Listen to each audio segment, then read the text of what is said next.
Hi, and welcome to this new episode of our series where together we learn how to code in Solidity. In today's episode, we're going to be reusing a contract that we've created in the past, twice in fact. We've used it twice in this series so far, and it's this contract that we've called My Game that so far we've used only to just add users, add players in fact, to certain data types, whether it's a list, whether it's a mapping, and we also added some time functionality there. Well, what we're going to do today actually is build on top of that. And we're going to simply look at how in Solidity we can split a transaction to multiple predetermined addresses. So to give you an idea, what we're going to do here is we're going to simply develop our game further with just simply adding a croupier, a dealer, and making sure that whoever loses doesn't get paid, but every other player does get paid. What do they get paid? They get paid basically the entry fee divided by the number of players minus 1. I think this all makes sense once we actually get to the code. Okay, so back in Remix, you see here the file 5.1 time is where we have our contract My Game, and this is just the one that I'm gonna copy. So select all and copy, and I paste this into our new file just to make sure that we're working on the exact same code and just building on top of it. So if you don't remember what we had in this contract, well, we basically have just the one contract called My Game that keeps a mapping of addresses for retrieving given players. Now the player is, you see this struct object here that just has an address, the player address, level based on this enum that we had created, just novice, intermediate, advanced, first name, last name, and created time. And there's of course just this first variable at the top that allows us to keep track of the player count. Now, function add player. So that's the first one. The first function we have is here to add a player based on just the first name and the last name. We add it to this mapping. Then we can also get the player level and also change player level, which is what we did last time, which allows us that only if a certain time has elapsed, so 20 seconds from the created time of the player, see here, then the player level will be changed. Okay, so we're building on top of this, and we need to add a couple things. So first off, the idea for our game is that each player that decides to join this game has to just commit to send directly 25 ETH. That'll be our rule, right? So actually what we're going to need is we're going to need a function that allows new players to join the game. Yep. And then what we're going to need is another function. Once the game is finished, when the dealer considers that the game is finished, then we need to pay out the winners. And we'll see how this goes. But first off, I think we need to, as we usually do, this is just to give you an idea of the functionalities that we're going to build, we need to add whatever variables we need. And of course, we need some new ones. First off, we need a new int that is going to be public too, and we're going to call it the pot, actually. So the pot being where the common place where every new joiner to the game just sent his ETH. We also need so a new address that will be a public address, and we're going to call it the dealer. This will allow us to, and we're going to do this now, to just create our constructor function that will set this value straight away as soon as the contract is created, deployed. We're going to register just the address of the person that launched the game as the master of the game, and we're gonna just call it dealer. And this is what this variable is doing here, just specifying it, declaring it. And what we're gonna do also is we're gonna create a list that, so if you remember, we had viewed this together in the data types video. In order to declare a list, we simply say what data type it is. So in this case, player, our struct, and we make a list out of it. And then this list, we call it public, and we're going to call it players in game. Now, you may be wondering something. Why are we using this list if in fact we have this mapping object? And the reason is quite simple, and you'll see when we actually start building these functions. But the reason is that you cannot loop through a mapping object. You cannot go from the first to the last one and do whatever kind of manipulation you want. And this is what we want to do here, actually, to make our code more automatic. Then we're going to use an array, and it will allow us to loop through it. Loop doing a simple for loop, which, if you're familiar with programming, is very standard. And a quite simple thing, and also one of the most powerful things in programming. So we just declare our variable here. We created our constructor, so first thing that happens is our dealer will be saved, and we're just going to modify our addPlayer function. Although, let's first go with the join game. We're going to change basically how the addPlayer function works slightly, because what we first want to do in the join game is we want to handle everything relating the new player that just came in. Now, how are we going to do this? Well, first off, what we want to do is we want to make sure that when the user, the new player, joins the game, that he is actually sending the proper amount of ether. So we're going to create just a require, and we're going to say that require the message.value. It has to be 25 ether. So that's one thing that Solidity allows us. If we just specify here ether, or if we were to specify instead way, then it just, selects what unit we're working with. And we're working with ether because, of course, we only play the big tables. So 25 ether is what you need to enter this tournament. And if you don't, well, there'll be a message just saying that the joining key is 25 ether. Okay, so this has to be true in order for the player to be able to move on. And the first thing that we want to do, actually, once this is confirmed that yes, the player is trying to send 25 ether to us, well, we're just going to verify that we can actually receive this from him. So if the address of the dealer is trying to be sent some message.value. So here we go. So if we are capable of sending this, and of course we need to specify that it's payable. So if the dealer address can receive this amount from whoever's trying to join the game, well then we want to increase the player count.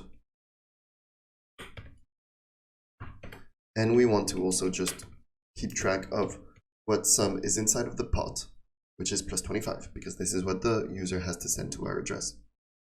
Okay, so this is cool, but we want to make sure that we have a player also that joins the game. Yeah, so what we're going to do is, rather than call this function just manually the way we're doing here and the way we had coded this originally, we're going to change up the addPlayer function a bit. So first off, we're going to remove the public and we're going to make it private.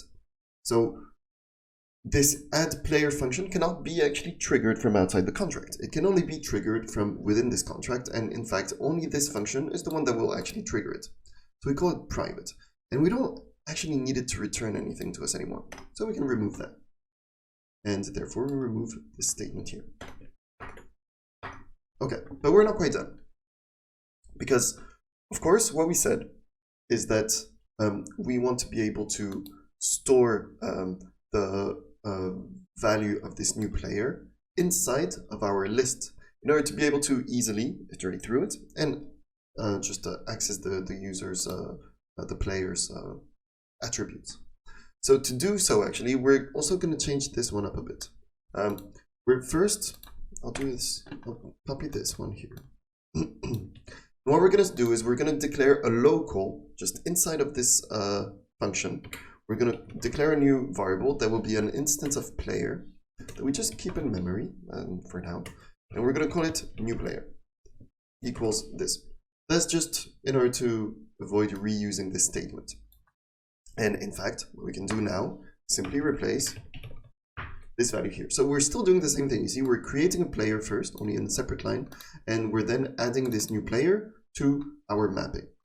And what we're going to do below that is we're also going to add this. So players in game.push new player.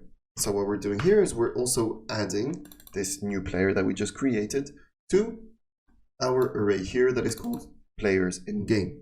So again, we're doing this in order to be able to loop. So we'll, really have it in two places, accessible in two different ways, either using the address in order to get his attributes. We'll then query the mapping directly, either using the index within the list in order to get all of his attributes. So we have both of them. In reality, we've covered them together in the data types video. I showed both examples, so I think we should be clear here. Okay, so now this isn't triggered anywhere. It's private. So what we need to do is actually trigger it from within our join game function. In order to make sure that it gets triggered properly, well, we actually need, when the join game function is called, we need to just ask for the same attributes. Yeah. But we also want this function to be payable, obviously, because in this case we are actually sending a payment. And we also want it to be public, so it's accessible from outside the contract. And that's it. That's all we need to do. So when the user is joining the game, we verify that he is sending 25 Ether. We then just do the transaction and confirm that it's working. And then we just increment the player count, the pot, and we also now add the new player. Oops, add player, just by passing the first name that was provided and the last name, which are these attributes here that will be passed when the function is called. Okay, so our new players, they're now capable of joining the game, just sending 25 ETH, and they join the game as many as they want. The way this game works is simple. Our contract, in fact, doesn't manage the part of how the game works. What our contract here is going to manage, though, is simply when the game starts. So this is when the contract is deployed. Then when new joiners are coming, what we just did here, and then the dealer gets to end the game and pay out whoever is the winner. So to do so, actually, what we're going to do is we want to just make sure that the dealer, he is the only person that will be able to control this. So let's do it. For this, we do require, and we've seen this before. We require that the sender equals the dealer, right? So then only the dealer can pay out the winners. So we give also the error, only the dealer can pay out,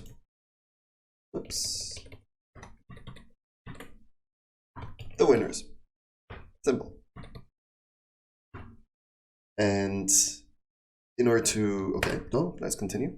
Then the next thing that we do is we also require that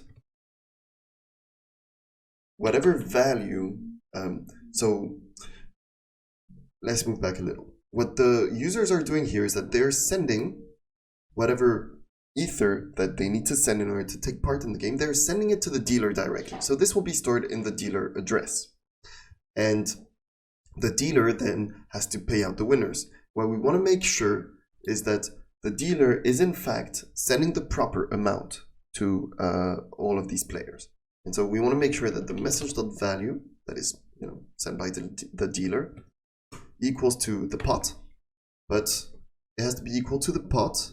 By default, the pot will be in ways. So Solidity keeps any kind of transaction value. It looks at it in ways. And one way, let's check it out. One way in Ethereum, there is, 1 second. Let's just take a look at it. So you see, 1 Ether equals, I can't even read this number, you see. So to keep it simple, actually, and it is recommended to anyway always work in ways, because of course by default it will be in ways. But you can kind of go around it, and I can show you how to do it. Basically, what we need to do is we want to take the pot and just multiply it by the value of 1 Ether. In this way. The other way around, we would divide it by 1 Ether. Yeah? But what we want is we want the value of the pot in Ethers. So we want to make sure that the value that is being sent by the dealer when he is trying to pay out the winners is equivalent to the pot. Simple. And we don't need a message, in reality, the dealer, he knows what he's doing. He's the person of trust here. Okay. Now, as I mentioned earlier, the amount that players can win is the total amount in the pot divided by the number of players, of course, minus the loser, because the loser shouldn't get anything. So we're just going to declare here a new variable that we're going to call payout per winner. Q per winner. And so this, very simple, is going to be the value that is sent that we divide by the player count, because if you remember, we are keeping track of the player count right here. So we divide this by the player count minus 1. So if we have 3 players, then we take 3 players minus 1, the loser, and we divide whatever was in the pot by these 2 people. And now what we're going to do, and this is the moment where we are going to do the loop that I mentioned about, and this is why we've added this array here. So quite simple. What we're going to do is a simple for loop. So for int I equals 0. Maybe I should go back a little. The for loop here is declared the same way that it's declared in JavaScript. So you need to, of course, use the for word, and then it takes 3 arguments actually. And maybe I'm gonna, just to make it a bit visual, I'm gonna add this here. So for this is how you declare it, and then you need to say start value. So rather than start value, actually, it should be start index, then end index, and then I forgot the actual word, but iteration. The idea is that here we declare first where we're starting. So we're starting at a number of 0. End index is how many times we're going to repeat. So we're going to repeat it, actually, the amount we want to make sure, what we need to do is make sure that basically I will remain smaller than our list players in game dot length, right? So we go from 0 to the length of our list, and we only go by I plus plus, all right? Plus plus, which means that we simply increment I by 1 each time. That's what this means here. And that's our for loop. And so what it's going to do is that it's going to go from 0 to whatever is the maximum amount in our list. So our list, and this is what we're going to be doing, our list will have, when we test it, our list will have 3 players that are taking part in the game. So we're going to have player 1, player 2, player 3. I'm actually going to bring this down here. So our for list, basically, this is the list that we're going to have with these 3 values for player 1, player 2, player 3. And what we're saying is that we go from 0, so the first element of our list, index 0, to the length of our list, which is 1, 2, 3, and we go 1 by 1, right? So of course we say here that it has to be smaller because the actual length of our list is 3, but index terms, this value is the second one, right? Because it goes 0, 1, 2. We've talked about this before. So this is our list. This will be our list. In fact, right now, our list doesn't exist. So our for loop, what it's going to do is it's going to first of all get the address that we are currently looking at inside of the loop. So current player address equals players in game I dot player address. So what are we doing here? we are just declaring a new variable that we call, so it'll be an address that we call current player address, current because the one that we're looking at inside of this loop at that moment in this iteration. We're going to go get, using the index I, so from 0 to 2, we're going to go get the value from the list. So whatever is the value at this index in our list, and we're going to get the player address because of course inside of our list we will always have the object our struct player available, and it has of course a player address that we can query this way. This way we know that this is an address that we have to pay to potentially. Potentially why? Because we need to exclude the loser. And how are we going to do this? Well, we're going to do an if, and we just want to make sure that the current player address is actually, well, it has to be of course different than whatever loser address we could have, right?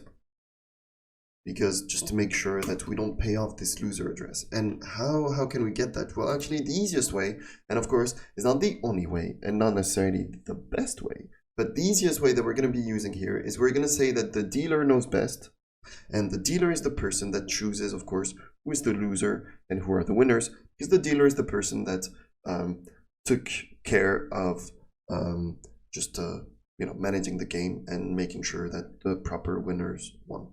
So we're going to say that the dealer is the person that specifies the address of the loser. So when calling this function, of course, it's only doable by the dealer, and the dealer knows who is the loser, what address he has, and therefore we can avoid sending it to him. So you see, that's what we're doing here. If the address is not the address of the loser, then we're going to send whatever amount is needed.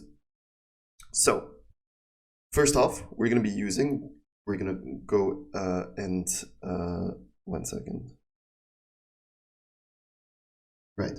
So since we've created this variable here, what we can do is we can just say current player address dot transfer, and we're going to transfer the payout per winner. And of course, this address right now, nowhere have we declared that it's payable, so we do this here.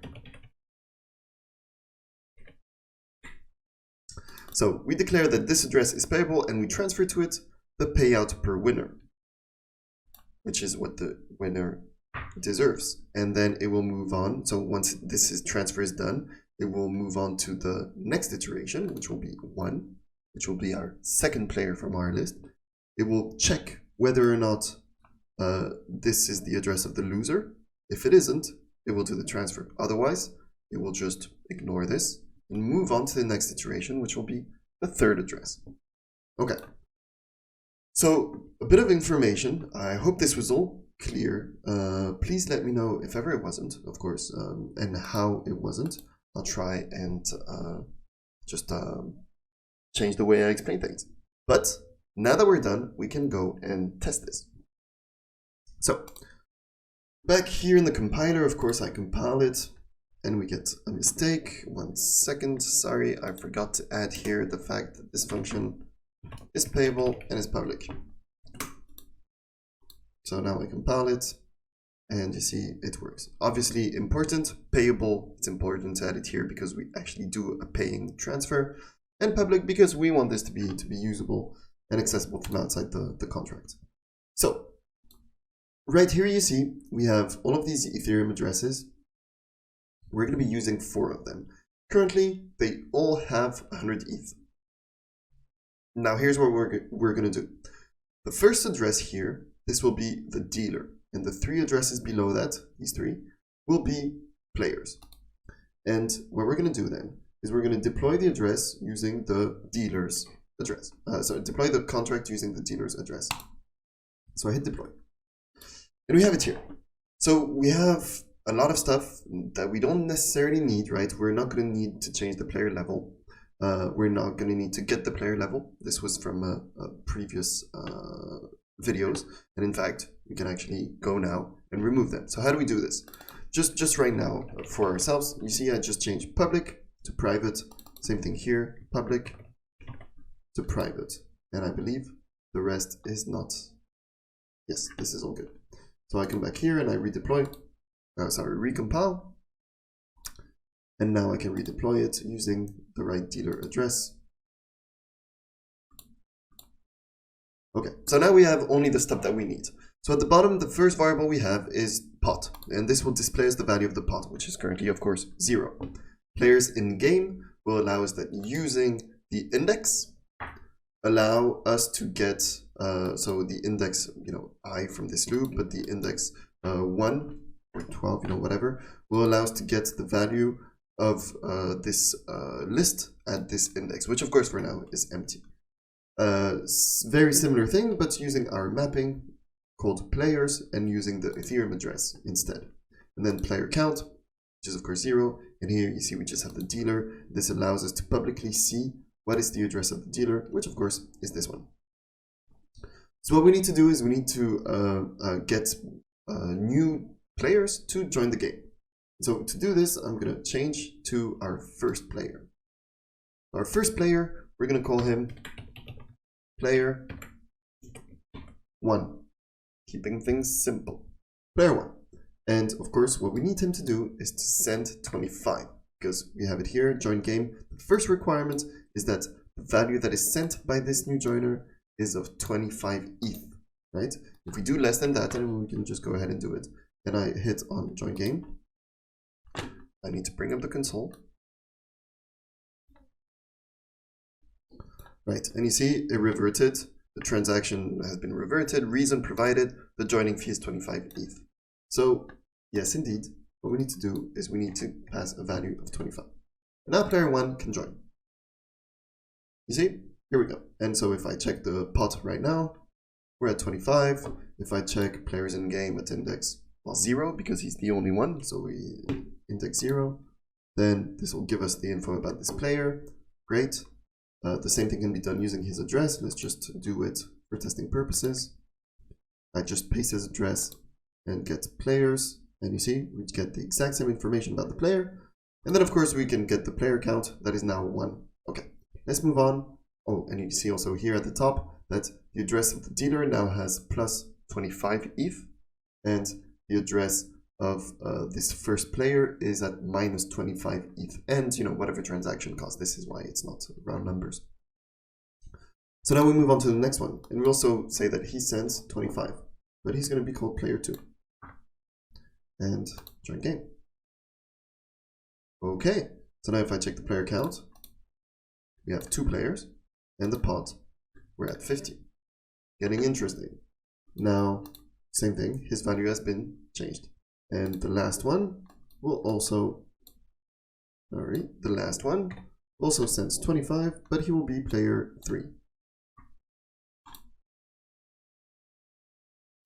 Okay, so now, as I was saying earlier, we have a list. I'm just going to write it here. We have our list that we called players in game. So our list players in game equals basically our player 1, our player 2, and our player 3. Now, as part of this, each of these elements inside of this list is a struct. So when looping through it, the way we did here, accessing each of these values, we have access to all of these attributes. And this is how we can do this. You see, we get the player address, dot player address. We can do the same for dot first name, dot last name, dot created name, etc. So now what we can do is change back to the dealer right here. And what the dealer can do is put an end to the game and call the payout winners function. Now, to do so, he has to send whatever value is inside of the pot. And he can't do it with less than that, right? Like if he sends 10 and he tries to pay out winners, let's say we have to select a winner actually. Let's say the second one is the loser. Right? So we copy his address and go back to being here. So if the loser address that is declared by the dealer is this one, so the second one from our players, and that the dealer is trying to send 10 payout winners, it doesn't work, right? There is of course no error because we didn't add one here, but you see that it didn't work. Whereas our pot is now 75. So if I am the dealer and I try and send 75 back to this function, saying that this is the loser, and I click on payout winners, well then now, okay, we have a success. Let's take a look at what happened. Well, our dealer, you see that he is at 99.999. Basically, of course, he has paid the transaction cost, but he is at 0, essentially. So whatever ether he received has been retransferred back to the players.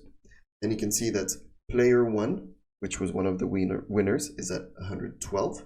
So he got back his 25 plus, well, 12.5, which is half of 25. The second player lost, therefore he's just, still down 25.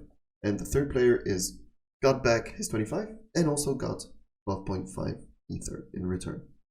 So what could we do here also to make it a bit more clear? I'll just remove this and to give you also just a bit of an idea of what kind of things can be useful. So first off, you see here we have the keyword payable. Well, it's not necessarily needed if we were to already specify here that this address that we store anyway when a new player is added, if we specify that it's payable, then no need to have it part of this function here. It's done. What else can we do? We can do the same thing, in fact, for the dealer. You see, we declared the dealer as public, but what we can say also is say that it's a payable address, in which case this is no longer needed either. And we can directly do dealer.send. This kind of thing. I think I just want to end it there, keep it simple. But here's how you do it. This is actually, I believe, answering one of the comments from one of the videos, which is how can we send one transaction to multiple predefined addresses. What we did here, though, is make sure that this list of predefined addresses is in itself flexible and dependent on some actual functionalities, which is adding players that we had started working on together. So that's it for today's video. I hope you enjoyed it. I tried to address one of the comments, as I mentioned just earlier. Give me ideas in the comment section if ever there's, you've been struggling with some things that you want us to go through together. I take the time to just look at some cases and dig deep as to why it works in a certain way. I can do this for you, so don't hesitate to ask. And I'll try to cover it depending on the level of complexity, as I try to take it slow to make sure that anyone can follow along these videos. So that's it. That's all for this video. Thank you for watching and talk to you in the next one. Take care.